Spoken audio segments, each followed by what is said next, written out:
अस्सलाम वालेकुम। हीअ आहे मुंहिंजी पुराणी डाइनिंग टेबल जेका कुझु साल पुराणी आहे ऐं हिन जी जेकी कुर्सियुनि जी टेक आहे उहा तमामु ढिघी आहे जेका मूंखे कॾहिं बि पसंदि न हुई ऐं मां इलाही टाइम खां डाइनिंग टेबल चेंज पई करणु चाहियां, पर ज़ाहिरी ॻाल्हि आहे त हेॾी महांगाई जे ज़माने में इहो पॉसिबल न आहे त असां फर्नीचर मटायूं चेंज कयूं। सो मूं सोचियो त हिन खे कुझु नओं लुक ॾिजे, कुझु हिन जी का नई तरकीब कजे। सो मां हिननि कुर्सियुनि जी जेका टेक आहे उनखे कटराए नंढो कयो आहे ऐं मथां डिज़ाइन वारी पटी जेका आई उहा कटे उन कारपेंटर अलॻि कई, विच वारो पीस कढी जेको मूंखे न पियो खपे, उन खां पोइ हिनखे वापसि मथां उहा साॻी डिज़ाइन वारी पटी नंढाई आहे।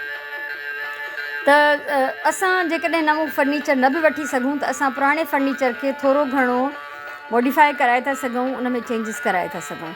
अच्छा, हीअ चारई कुर्सियूं कटण खां पोइ हिननि खे प्रॉपरली पॉलिश कई, जेके विथियूं अची वियूं, गैप अची विया, उन्हनि खे कवर कयो आहे जीअं बि हिननि जो तरीक़ो हुयो। सो हे आहे नओं लुक मुंहिंजी पुराणी डाइनिंग टेबल जो, ऐं कवर चेंज कयो आहे ऐं ईअं असां नंढियूं तब्दीलियूं करे पंहिंजे घर में फर्नीचर खे ऐं घर जी सेटिंग खे नओं लुक ॾेई सघूं था। उन जे लाइ ज़रूरी न आहे त असांखे के वॾा ख़र्च करणा पवनि ऐं हिन सां स्पेस बि बची पई आहे मुंहिंजी ॼण त, हालांकि जाइ ओतिरी थियूं विलारिनि पर ह्यूज हिकिड़ो हूंदो हुओ उहो नज़र नथो अचे। सो हीअ आहे नओं लुक मुंहिंजी पुराणी टेबल जो।